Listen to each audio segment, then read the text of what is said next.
Recibí un mensaje de voz de mi hijo que era para su esposa, y lo que escuché sobre mí lo cambió todo. No podía creer lo que oían sus palabras sobre mí. Inmediatamente hice una llamada y activé nuestro plan de emergencia. Antes de contarte cómo llegamos aquí, déjame llevarte atrás hasta donde todo comenzó. Era un martes por la mañana normal cuando mi teléfono vibró con ese mensaje que lo cambiaría todo. Estaba en la cocina preparando café, la misma rutina que había tenido desde que me mudé con mi hijo Diego. Bueno, técnicamente era nuestra casa, aunque cada día me sentía más como una inquilina no deseada que como la dueña original. Tomé mi teléfono esperando otro de los mensajes aburridos de Diego sobre llegar tarde a la cena. En su lugar, escuché su voz, pero no me estaba hablando a mí. Era una conversación privada con Leticia, mi nuera. Ya no soporto más a esta vieja inútil, dijo con un desprecio que me atravesó como una daga. Pronto estará tomando su siesta final y estaremos gastando todo su dinero en Suiza. Mi primera reacción fue pensar que había entendido mal, que mis oídos de 67 años me estaban jugando una mala pasada. Reproduje el mensaje 3 veces más, cada una confirmando lo que no quería creer. Mi hijo, el mismo que lloró en mis brazos cuando su padre murió hace 3 años, estaba planeando mi muerte exacta. La frase siesta final dejaba poco espacio para interpretaciones poéticas. Me senté en la mesa de la cocina, la misma mesa donde le enseñé matemáticas cuando tenía 8 años. Mis manos temblaban mientras marcaba un número que tenía guardado para emergencias. Esperanza, dije cuando mi amiga de la infancia contestó. Necesito que actives nuestro plan. Silencio al otro lado de la línea. Esperanza Méndez había sido mi cómplice en travesuras desde los 5 años. Y ahora, a los 68, era algo así como mi red de seguridad para situaciones imposibles. Carmen, ¿estás bien? Suenas rara. Estoy perfectamente bien, mentí, porque la alternativa era admitir que mi mundo acababa de colapsar. Solo necesito que hagas esas llamadas que discutimos hace unos meses. El plan había surgido como una broma durante una de nuestras tardes de dominó. ¿Y si algún día necesitas desaparecer por unos días? Había preguntado Esperanza. No todos los hijos son como los míos, Carmen. Algunos ven a sus madres como obstáculos. En ese momento me reí. Qué ingenua fui. Hágalo discretamente, le dije ahora. Y Esperanza, grabe esta conversación. Te voy a enviar algo que necesitas escuchar. Colgué y reproduje el mensaje de Diego nuevamente. Cada palabra era una bofetada que resonaba más fuerte. Vieja, inútil, como si mis 67 años de vida, de sacrificios, de amor incondicional hacia él pudieran resumirse en esas 2 palabras. Escuché pasos en el pasillo. Diego regresaba de su trat matutino, esa nueva rutina que había adoptado desde que empezó a preocuparse más por su salud. Guardé rápidamente mi teléfono y fingí estar leyendo el periódico. Buenos días, mamá, dijo con esa sonrisa que ahora sabía que era falsa.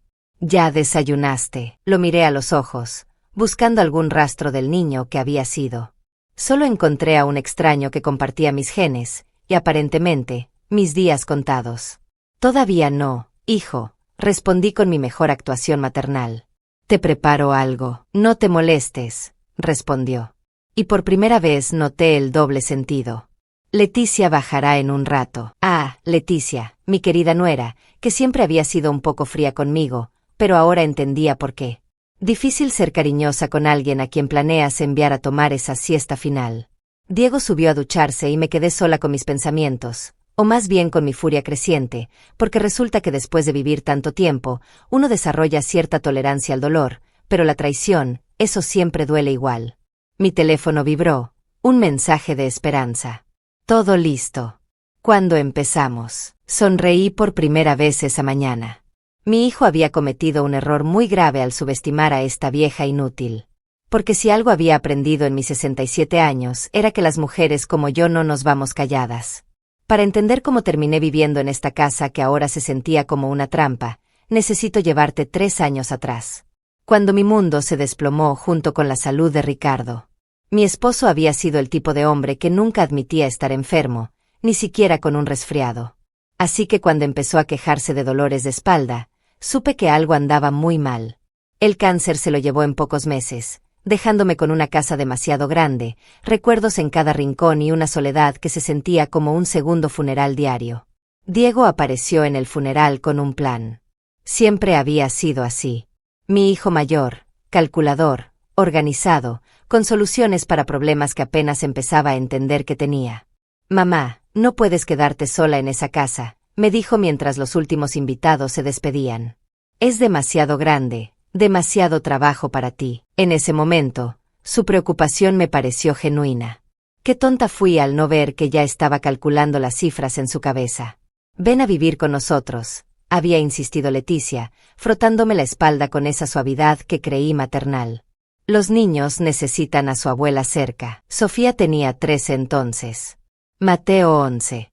Dos adolescentes que apenas me dirigían la palabra durante las visitas familiares, pero que, según Leticia, necesitaban desesperadamente mi presencia. Debería haber sospechado cuando se ofrecieron a cuidar la venta de mi casa. No te preocupes por nada, mamá, había dicho Diego. Nos encargaremos de todo el papeleo. Tú solo relájate y deja que tu familia te cuide. La casa se vendió rápidamente y por una cantidad que me sorprendió. El mercado inmobiliario estaba en auge, según Diego. Nunca vi los papeles finales. ¿Para qué te vas a estresar con números, mamá? Está todo depositado en tu cuenta. Y efectivamente, mi cuenta bancaria mostraba un depósito sustancial.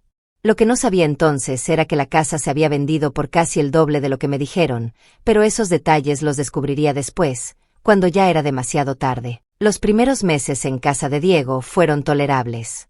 Leticia me había preparado la habitación de invitados temporalmente hasta que arreglemos el sótano para ti, el sótano que curiosamente nunca se terminó de arreglar. Sofía y Mateo me trataban como a una abuela decorativa. Aparecía para las fotos familiares, preparaba alguna comida especial cuando tenían invitados y el resto del tiempo era prácticamente invisible.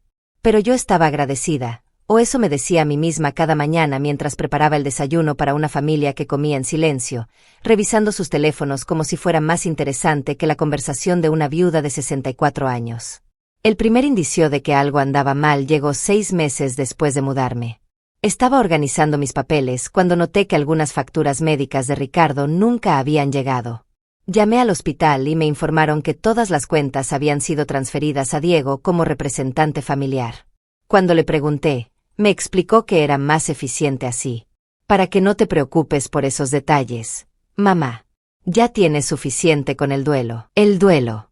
Como si después de 6 meses de llorar a mi esposo no fuera capaz de revisar una factura. Luego comenzaron las sugerencias sutiles sobre mi salud. Leticia notaba que me veía cansada. Diego se preocupaba porque olvidaba cosas que, según él, había prometido hacer, cosas que nunca recordaba haber prometido. Tal vez deberías ver a un médico, mamá.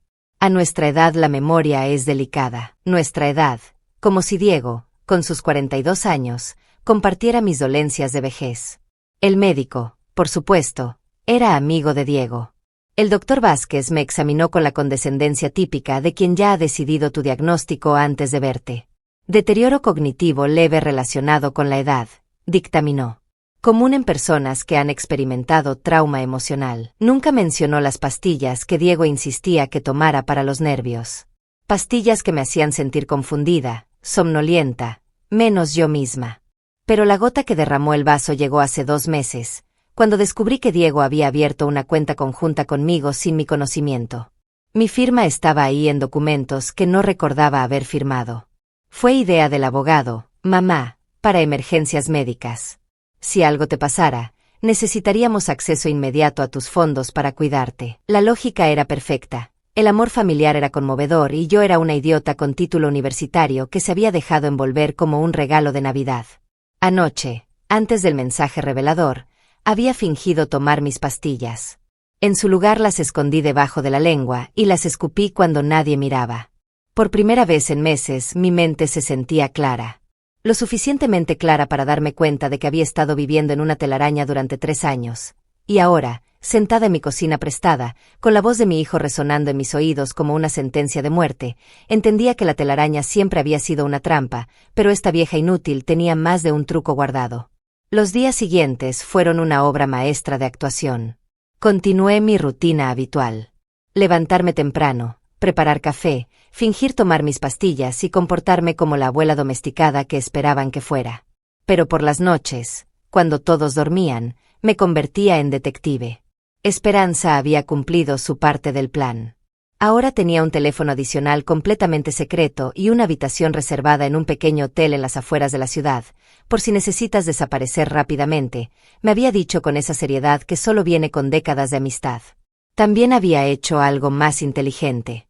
Me había conseguido una cita con un abogado independiente, no el doctor Morales, que había manejado los asuntos de Ricardo y quien ahora sospechaba era otro cómplice en esta farsa familiar. La primera noche de mi investigación secreta registré la habitación de Diego y Leticia mientras ellos veían televisión abajo. Encontré copias de mis documentos bancarios, mis pólizas de seguro y algo que me heló la sangre, una copia de mi testamento que no recordaba haber modificado. Según este testamento mágico, Diego heredaría todo inmediatamente. No había fideicomiso para los nietos, no había donaciones a caridad, nada de las disposiciones que Ricardo y yo habíamos discutido, solo una transferencia directa y total a mi hijo querido. Mi firma estaba ahí, por supuesto, una versión ligeramente temblorosa de mi letra, como si la hubiera firmado durante episodios de deterioro cognitivo. La segunda noche exploré el sótano. Oficialmente Diego lo había estado arreglando para convertirlo en mi habitación permanente. En realidad había estado convirtiéndolo en algo muy diferente. Encontré folletos de casas de retiro, no las elegantes comunidades para personas mayores que aparecen en los comerciales. Estas eran instituciones estatales de cuidado a largo plazo. El tipo de lugares donde depositas a familiares inconvenientes y los visitas en Navidad con la conciencia medianamente tranquila. Pero lo más perturbador era una carpeta marcada Plan de Transición Carmen. Contenía un cronograma detallado de mi deterioro esperado, completo con síntomas que debería desarrollar mes a mes. Según este documento, yo debería estar mostrando signos de demencia severa para enero. En marzo sería apropiado considerar cuidado institucional. Para junio, el doctor Vázquez estaría preparado para certificar que necesitaba cuidado permanente y entonces, convenientemente, mis activos serían transferidos a Diego para mi cuidado a largo plazo. Era un plan perfecto, excepto por un detalle que mi hijo había pasado por alto. Su madre no era tan fácil de eliminar. El tercer día decidí probar algo. Durante el desayuno fingí confusión sobre la fecha. ¿Qué día es hoy?, pregunté con voz temblorosa. Diego y Leticia intercambiaron una mirada que podrían haber usado en un comercial de telepatía matrimonial. Es jueves, mamá, respondió Diego pacientemente. ¿Te sientes bien? Sí, por supuesto. Es solo que dejé la frase colgando y me toqué la frente. Últimamente me cuesta recordar cosas. Leticia prácticamente se iluminó. Tal vez deberías descansar más, Carmen. Has estado muy activa últimamente. Activa. Apenas salía de la casa, excepto para las citas médicas que ellos programaban. Tienes razón, mija, dije, usando el diminutivo cariñoso que siempre la hacía sonreír. Creo que me voy a acostar temprano. Esa noche los escuché hablar en su habitación. Mi cuarto estaba justo al lado del suyo y las paredes de esta casa tenían la privacidad acústica de papel tisú. Está empeorando más rápido de lo que pensábamos, susurraba Leticia. Mejor, respondió Diego. Significa que podemos acelerar el cronograma. Le diré al doctor Vázquez que programe la evaluación psicológica para la próxima semana. Y si resiste, añadió Leticia. Mamá no va a resistir. Mírala. Está perdida la mitad del tiempo. Además, ya tiene el diagnóstico de deterioro cognitivo en su expediente médico. Se rieron. Mis propios hijos se rieron de la facilidad con que me habían manipulado, excepto que no lo habían hecho. El cuarto día llamé a mi nuevo abogado, el licenciado Martínez, desde mi teléfono secreto. Tengo una situación delicada, le expliqué. Mi familia está tratando de declararme incompetente y necesito protección legal inmediata. El licenciado Martínez había visto casos similares antes. Me programó para una evaluación psicológica independiente con un especialista en abuso financiero de ancianos. También me explicó los pasos para proteger mis activos inmediatamente. Señora Rodríguez, lo que me describe es un caso clásico de lo que llamamos muerte lenta. La víctima es gradualmente aislada, medicada innecesariamente y declarada incompetente mientras sus activos son transferidos. Es más común de lo que la gente cree. Esa noche, durante la cena, Diego anunció casualmente que había programado una cita con un especialista en memoria para el viernes, solo para asegurarnos de que estás bien, mamá. Es rutinario. Sonreí y asentí como la abuela obediente que pensaba que era. Por supuesto, hijo, lo que tú consideres mejor, pero lo que realmente pensaba era muy diferente. Viernes sería perfecto. Me daría tiempo suficiente para implementar mi propio plan, porque resulta que cuando subestimas a una mujer de 67 años que crió 6 hijos, trabajó 30 años como maestra y sobrevivió a un esposo alcohólico en recuperación, estás cometiendo un error muy costoso. Y Diego estaba a punto de aprender exactamente cuán costoso. La mañana del jueves llegó Esperanza con noticias que confirmaron mis peores sospechas. Mi querida amiga había estado ocupada haciendo las investigaciones que yo no podía hacer sin levantar sospechas. Nos reunimos en el parque donde solíamos llevar a nuestros hijos cuando eran pequeños, el mismo lugar donde Diego había dado sus primeros pasos, donde había llorado cuando se cayó de los columpios. La ironía no se me escapó. Carmen, comenzó Esperanza sin preámbulos. Porque a los 68 años no hay tiempo para delicadezas. Tu situación es peor de lo que pensábamos. Me había traído una carpeta gruesa con documentos que había obtenido a través de sus contactos. Su hijo trabajaba en el banco, su nuera en el registro civil y su cuñada era secretaria en el hospital. Cuando las mujeres de nuestra generación decidimos investigar algo, tenemos una red que haría envidiar al FBI. Primero, continuó, tu casa no se vendió por el precio que te dijeron. Se vendió por casi el doble. Diego se quedó con la diferencia usando un poder notarial que aparentemente firmaste cuando estaba sedada después del funeral de Ricardo. Mi sangre se convirtió en hielo líquido. ¿Cuánto dinero exactamente? 400,000 pesos más de lo que te dijeron. Dinero que nunca viste. Había estado viviendo con una asignación de mi propio dinero mientras mi hijo se enriquecía con mi herencia. La humillación era casi peor que el robo. Segundo, Esperanza sacó otro documento. El doctor Vázquez ha estado reportando síntomas de demencia en tu expediente médico que nunca mencionaste. Confusión, agresividad, episodios de desorientación.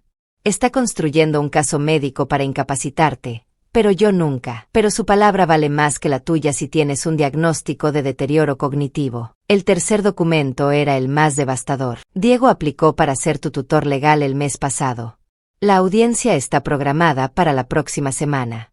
Una vez que sea tu tutor, tendrá control total sobre tus finanzas y decisiones médicas. Me quedé en silencio, procesando la magnitud de la traición. Mi hijo no solo quería mi dinero, quería mi dignidad, mi autonomía, mi derecho a existir como ser humano independiente. Hay más, continuó Esperanza gentilmente. Leticia ha estado buscando propiedades en Suiza, apartamentos caros en Zúrich. Parece que ya están planeando cómo gastar tu dinero. Suiza. La misma palabra del mensaje de voz que había desencadenado todo esto. ¿Y los nietos? Pregunté, aunque ya temía la respuesta. Sofía y Mateo no saben nada. Piensan que tienes demencia porque es lo que sus padres les han estado diciendo.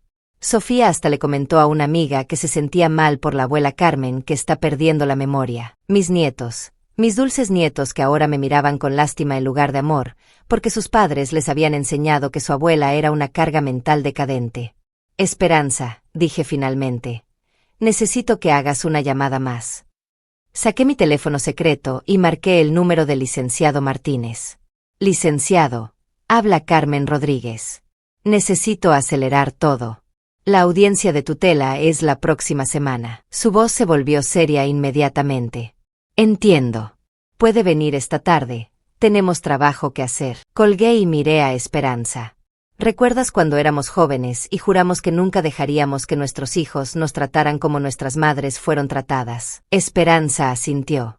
Habíamos visto a nuestras madres volverse invisibles con la edad, reducidas a sombras en las casas de sus hijos, agradecidas por cualquier migaja de atención. Pues llegó el momento de honrar ese juramento, continué. Esa tarde en la oficina del licenciado Martínez, firmé documentos que protegían mis activos inmediatamente. Creé un fideicomiso irrevocable. Nombré administradores independientes y establecí directivas médicas específicas. También hice algo más. Autoricé una investigación forense de todas mis transacciones financieras de los últimos 3 años. Esto va a ser una guerra, me advirtió el abogado. Licenciado, respondí. He criado 6 hijos. Sobreviví 30 años de matrimonio y trabajé décadas como maestra de secundaria. Las guerras no me asustan. Lo que me asusta es la cobardía. Al regresar a casa esa noche, encontré a Diego esperándome en la sala. ¿Dónde estuviste, mamá? Leticia y yo estábamos preocupados. Su tono era el mismo que había usado cuando tenía 16 años y llegaba tarde del toque de queda, condescendiente, controlador, familiar. Fui al parque con Esperanza, respondí honestamente.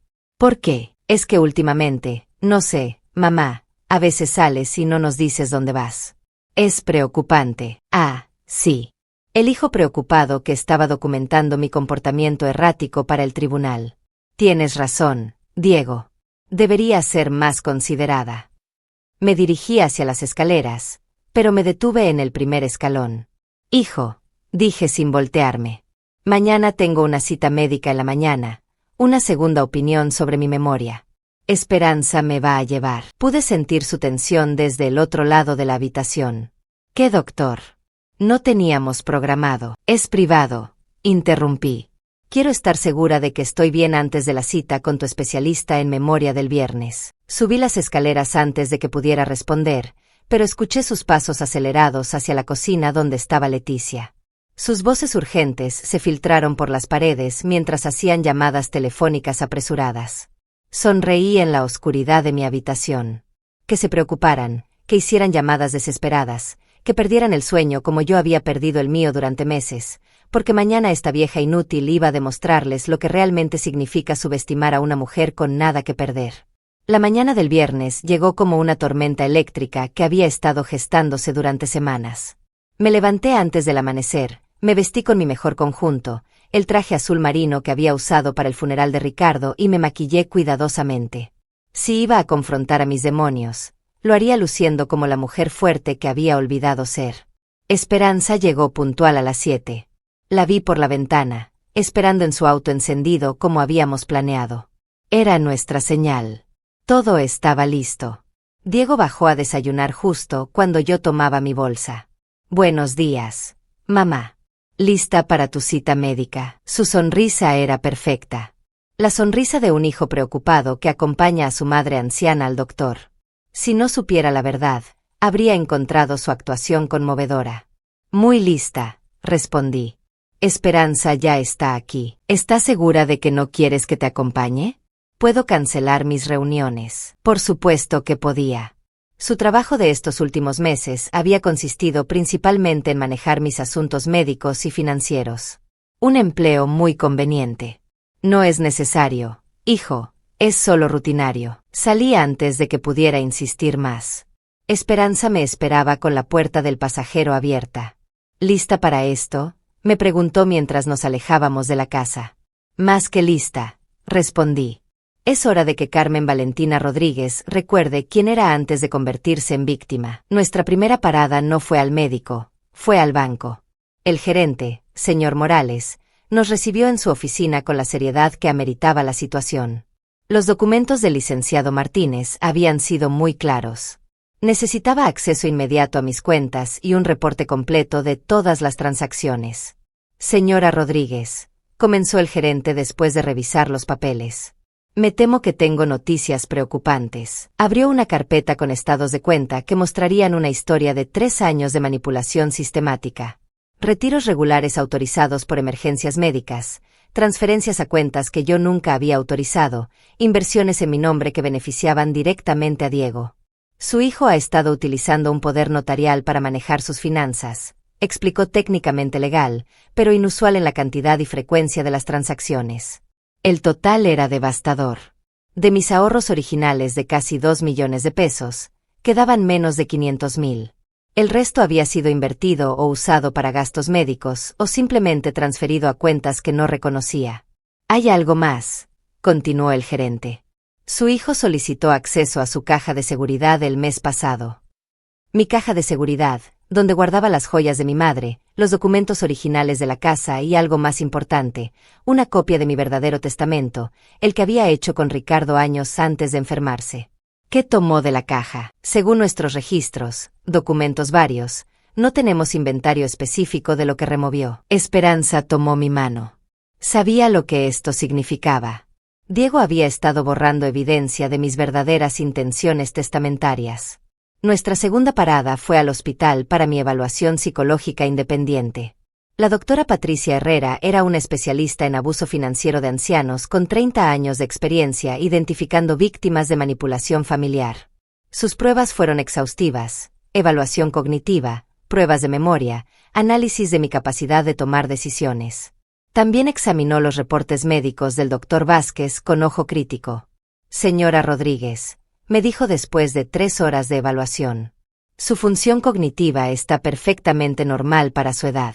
De hecho, está en el percentil superior para alguien de 67 años. Y los reportes del Dr. Vázquez son inconsistentes con mis observaciones. Los síntomas que él describe, confusión severa, pérdida de memoria, episodios de agresividad, simplemente no existen.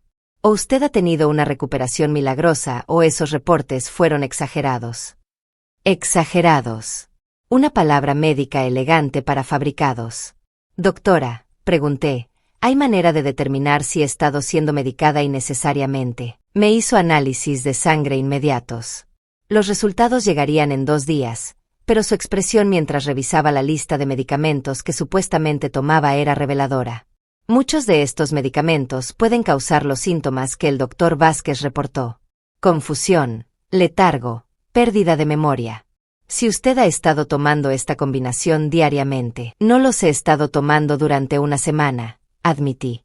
Eso explicaría su claridad mental actual. Nuestra última parada fue la más importante, la oficina del licenciado Martínez. Tenemos suficiente evidencia para detener la audiencia de tutela, me informó después de revisar los reportes médicos y bancarios.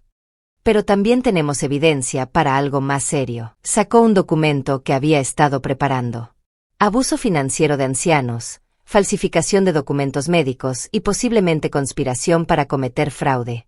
Quiere proceder con cargos criminales. Miré por la ventana de su oficina. La vida continuaba normal allá afuera. Gente yendo a trabajar, niños caminando hacia la escuela, familias viviendo vidas ordinarias donde los hijos no intentan robar e incapacitar a sus madres. Sí, dije finalmente. Quiero proceder con todo. Hay algo que debes saber, continuó el abogado. Una vez que iniciemos esto, no hay vuelta atrás. Su relación con su hijo y su familia cambiará permanentemente. Licenciado, respondí. Esa relación cambió permanentemente el momento que decidieron que era más fácil robarme que amarme. Firmé todos los documentos. Esa noche regresé a casa por última vez como víctima. Diego me esperaba en la sala paseándose como tigre enjaulado. ¿Cómo te fue en tu cita médica, mamá? Muy bien, hijo, muy reveladora. Le entregué una copia del reporte de la doctora Herrera. Mis niveles cognitivos normales, mi capacidad mental intacta, mi competencia para manejar mis propios asuntos. Diego palideció mientras leía. Mamá, esto no puede ser correcto. El doctor Vázquez dijo. El doctor Vázquez mintió. Como tú, como Leticia, como toda esta familia que creí que me amaba. Leticia apareció en las escaleras, atraída por el tono de mi voz. Carmen, ¿qué está pasando? Lo que está pasando, querida nuera, es que su plan fracasó. Saqué mi teléfono y reproduje la grabación del mensaje de voz original. La voz de Diego llenó la habitación. Ya no aguanto más a esta vieja inútil. Pronto estará tomando su siesta final y estaremos gastando todo su dinero en Suiza. El silencio que siguió fue más ruidoso que cualquier grito. Mañana, continué con una calma que no sabía que poseía. Los oficiales van a venir a arrestarlos por abuso financiero de ancianos, falsificación de documentos médicos y fraude. Tienen 24 horas para explicarles a Sofía y Mateo por qué sus padres van a estar en las noticias. Diego encontró su voz. Mamá, ¿puedes explicar esto? Podemos arreglarlo, hijo, dije dirigiéndome hacia las escaleras. Lo único que voy a arreglar es mi vida, una vida sin familia que me vea como cajero automático con patas. Subí a mi habitación y cerré la puerta. Por primera vez en 3 años me sentí completamente en control. Afuera pude escuchar voces desesperadas, llamadas telefónicas urgentes, el sonido de una familia que finalmente entendía que habían subestimado brutalmente a la mujer que los había creado.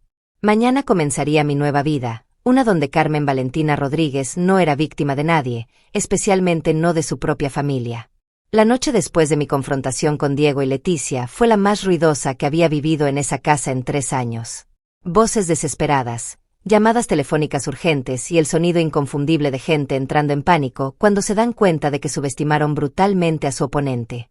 Desde mi habitación podía escuchar fragmentos de conversaciones que confirmaban cada una de mis sospechas. No puede probar nada. El doctor Vázquez va a negar todo. Necesitamos un abogado inmediatamente. Pero la conversación que más me interesó fue la que tuvieron con alguien por teléfono alrededor de las 11 de la noche. Sí, ya lo sabemos, decía Diego con voz tensa. El plan se complicó. No, ella no está tan senil como pensábamos. Sí, ya sabemos lo que está en riesgo para ti también. Para ti también. Esto implicaba que había más gente involucrada en su pequeña conspiración familiar. A las 6 de la mañana, cuando bajé a preparar mi café matutino, encontré a Diego esperándome en la cocina. Había dormido poco y se notaba. Su cabello estaba despeinado, tenía ojeras profundas y sus manos temblaban ligeramente. Mamá, comenzó con voz cuidadosamente controlada. Necesitamos hablar. Por supuesto, hijo. ¿De qué quieres hablar? Mi tono era dulcemente maternal, el mismo que había usado cuando tenía 5 años y había roto algo importante. La nostalgia debió haber sido dolorosa para él. Sobre ayer, sobre lo que dijiste. ¿Te refieres a cuando les informé que serían arrestados por abuso financiero de ancianos y fraude? Diego se estremeció. Escuchar sus crímenes descritos tan casualmente por su propia madre debió ser perturbador. Mamá, hay cosas que no entiendes, circunstancias complicadas. Me serví café lentamente, disfrutando cada segundo de su incomodidad. Ilumíname. Estamos en problemas financieros, problemas serios. La empresa de construcción donde trabajo está en bancarrota. No hemos recibido salario en 4 meses. Ah, la clásica justificación del ladrón desesperado, como si sus problemas financieros me convirtieran automáticamente en su solución. Y Leticia perdió su trabajo el año pasado. Los niños necesitan dinero para la universidad, la hipoteca de esta casa que compraron con el dinero robado de la venta de mi casa, interrumpí amablemente. Diego palideció. No fue robo, mamá. Fue una inversión que nos beneficiaría a todos. A todos, incluyéndome a mí cuando estuviera internada en una institución mental medicada hasta la inconsciencia. Nunca quisimos llegar tan lejos, solo necesitábamos tiempo. ¿Tiempo para qué, Diego? ¿Para robar más dinero? ¿Para perfeccionar su plan de asesinato lento? La palabra asesinato lo golpeó como bofetada física. Se desplomó en una silla poniendo la cabeza entre las manos. No era asesinato, mamá. Era para tu propio bien. Las instituciones de cuidado son cómodas ahora. Habrías estado bien cuidada. Bien cuidada, drogada mientras ustedes gastaban mi dinero en Suiza. Suiza. Diego levantó la cabeza bruscamente. ¿Cómo sabes sobre Suiza? Sonreí. Hijo, me mandaste un mensaje de voz por error. ¿Ya olvidaste cómo empezó todo esto? Diego se quedó inmóvil. En medio de su pánico, había olvidado el detonante original de mi despertar. Mamá, por favor, ¿podemos arreglar esto? Devolver el dinero, cancelar todo, incluyendo mi diagnóstico falso de demencia, incluyendo los 3 años de medicamentos innecesarios, incluyendo la humillación de vivir en mi propia casa como una invitada no deseada. Leticia apareció en las escaleras vestida para salir. Tenía maletas en las manos. Diego, vámonos ya. Escapando, querida, pregunté. ¿No van a esperar a despedirse de Sofía y Mateo antes de huir del país? Leticia me miró con odio puro. Esto es culpa tuya. Podríamos haber sido una familia feliz. Una familia feliz, repetí, con ustedes robándome y envenenándome lentamente. Mi definición de felicidad familiar debe ser defectuosa. El timbre sonó 3 veces insistente. Diego y Leticia se miraron con terror. A través de la ventana de la cocina pude ver un auto de policía en la entrada. Llegaron temprano, observé casualmente. Dije 24 horas, pero supongo que la justicia es impaciente. Diego se dirigió hacia la puerta trasera, pero yo ya había pensado en eso. Esperanza está en el jardín trasero con su cuñada, la oficial Méndez, por si tienen ideas creativas sobre su escape. El timbre sonó de nuevo. Pasos en las escaleras indicaron que Sofía y Mateo habían despertado. «¿Qué está pasando?», gritó Sofía desde arriba. «Nada, hija», gritó Leticia. «Quédate en tu cuarto». Pero era demasiado tarde. La puerta principal se abrió y 3 oficiales entraron, liderados por el detective Ramírez. «Diego Rodríguez y Leticia Herrera de Rodríguez», anunció formalmente. «Presentes», respondí por ellos, porque evidentemente habían perdido la capacidad de hablar. «Están arrestados por abuso financiero de ancianos, falsificación de documentos médicos y conspiración para cometer fraude». Los derechos Miranda resonaron por toda la casa mientras mis nietos bajaban las escaleras corriendo. «Papá, mamá», gritó Mateo. «¿Qué está pasando?». Diego intentó hablar, pero solo salieron sonidos incoherentes. Fue Sofía quien finalmente encontró palabras. «Abuela Carmen, ¿qué hiciste?». La pregunta me atravesó. Incluso ahora, incluso viendo a sus padres esposados, mi nieta asumía automáticamente que yo era la culpable. «Lo que hice, mi amor», respondí suavemente, «fue defenderme». Mientras se llevaban a Diego y Leticia, Diego se volvió hacia mí una última vez. «Mamá», dijo con voz quebrada, «perdóname». «Diego», respondí, «el perdón es algo que se gana, no algo que se exige después de ser atrapado». La puerta se cerró detrás de ellos y la casa quedó en silencio por primera vez en años. Pero el silencio no duró mucho, porque resulta que arrestar a tus propios hijos es solo el comienzo de la guerra, no el final. Los días siguientes fueron un huracán de abogados, reporteros y llamadas telefónicas de familiares que no había escuchado en años, pero que de repente tenían opiniones muy fuertes sobre mis decisiones. Sofía y Mateo se quedaron conmigo porque aparentemente nadie más de la familia quería lidiar con 2 adolescentes traumatizados cuyo mundo acababa de colapsar.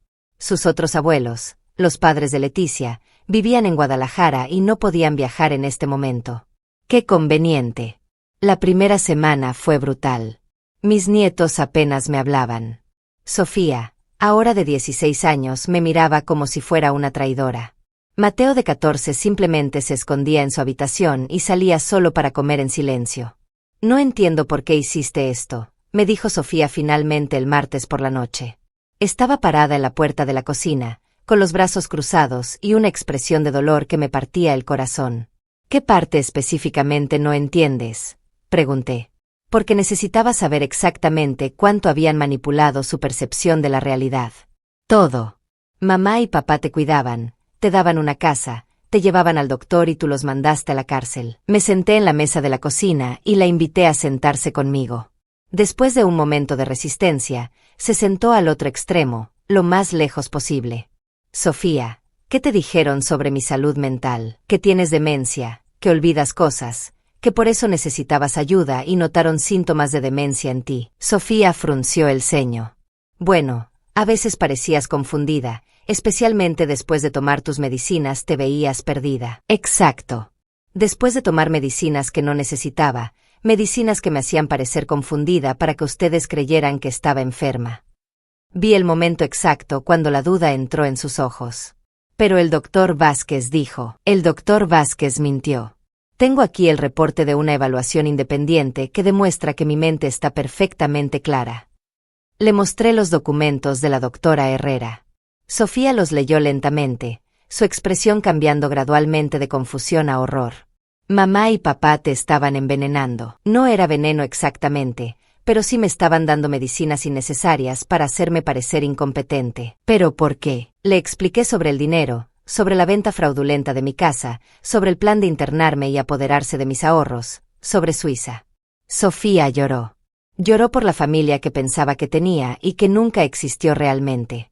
Lloró por los padres que la habían usado como testigo involuntario de mis supuestos síntomas. Lloró por mí y por la traición que había vivido durante 3 años. Mateo apareció en la puerta de la cocina esa noche después de que Sofía subió a su habitación. «¿Es cierto?», preguntó directamente.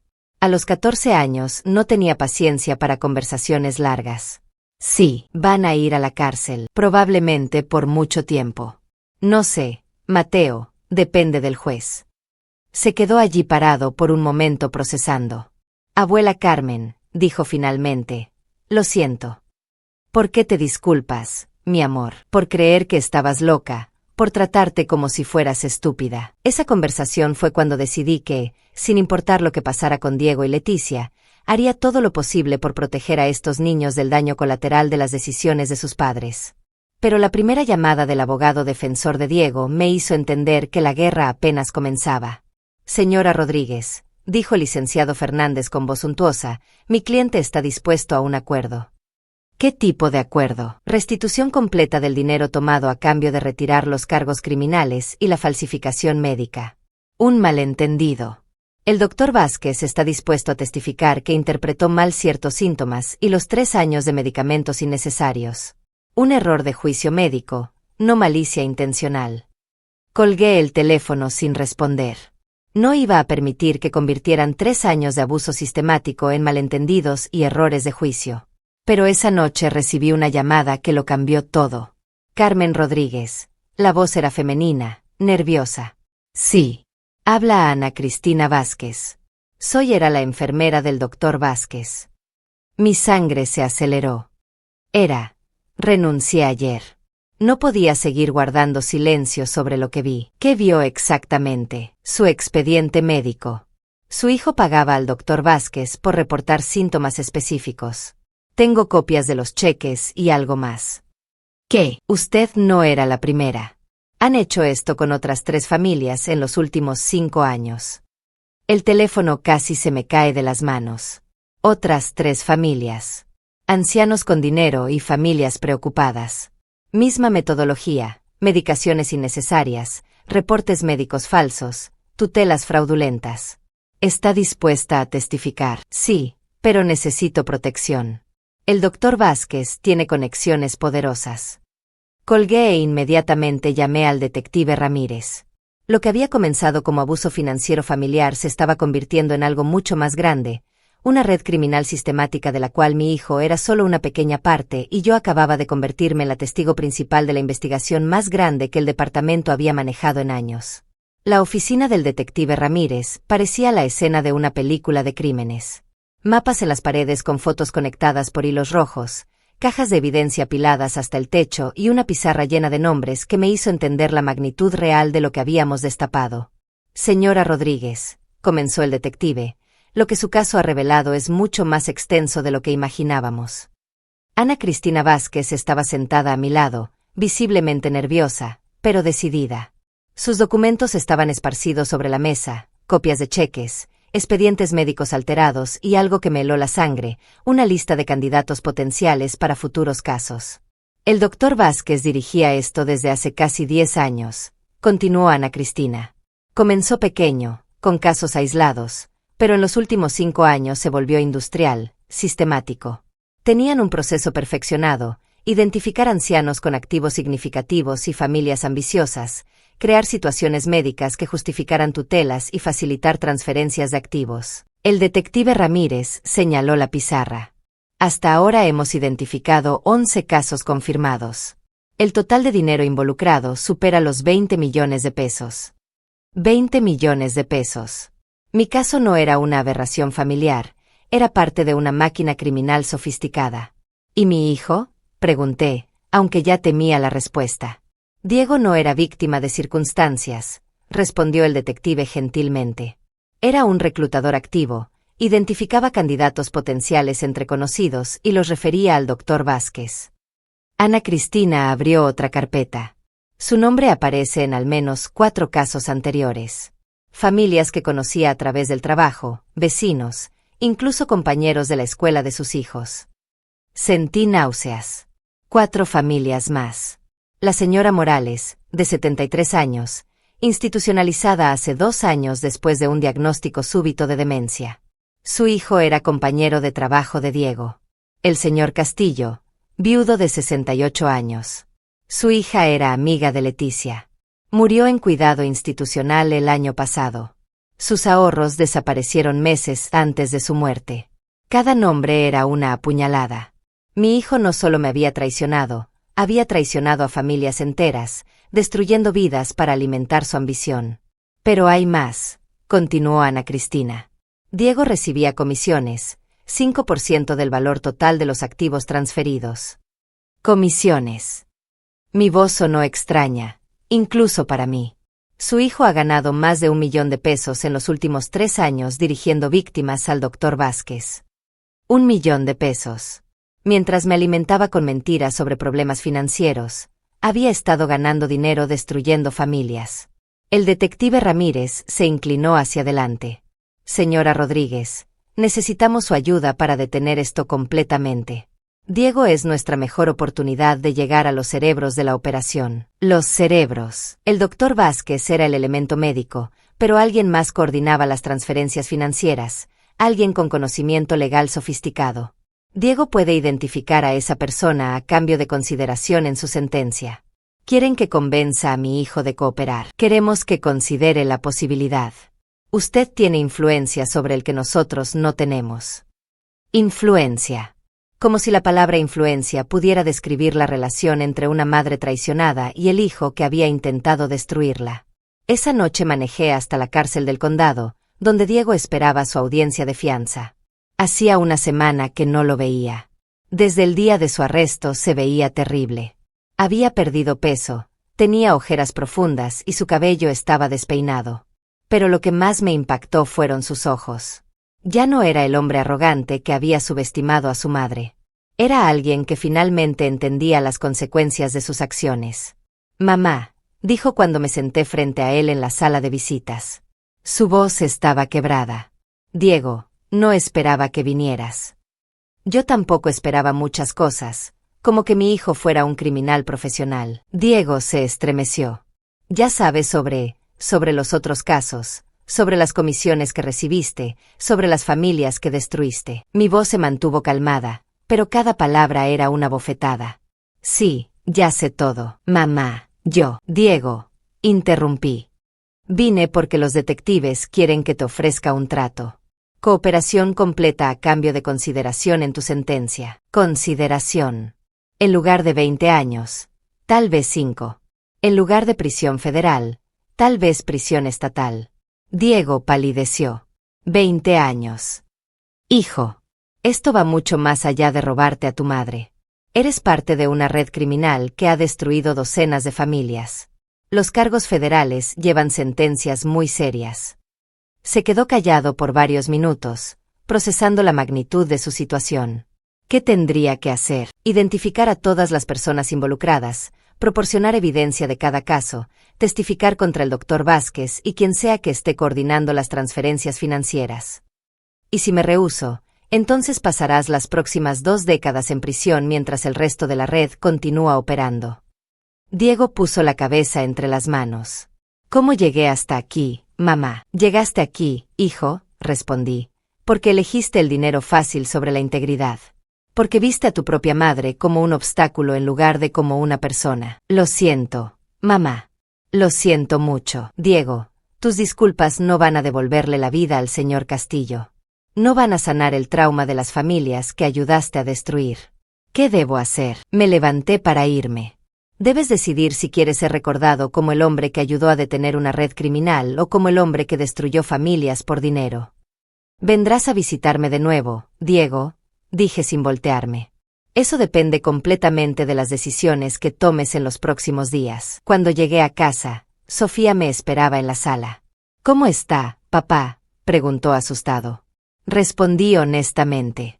¿Cómo debe estar, abuela Carmen? Sí, mi amor, podemos quedarnos contigo sin importar lo que pase. Por supuesto, dije. Y por primera vez en semanas sonreí genuinamente. Esta es su casa, porque resulta que a veces de las traiciones más dolorosas pueden surgir las relaciones más auténticas. 3 días después de mi visita a Diego, recibí una llamada que lo cambió todo. Señora Rodríguez. Era el detective Ramírez y su voz tenía una urgencia que no había escuchado antes. Necesita venir a la estación inmediatamente. ¿Qué pasó? Diego decidió cooperar.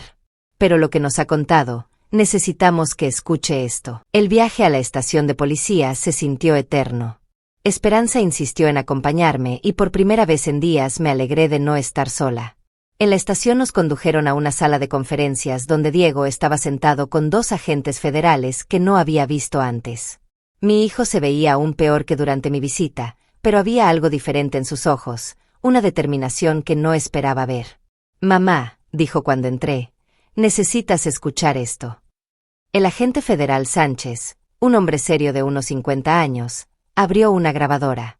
Diego nos ha proporcionado información que va mucho más allá del doctor Vázquez.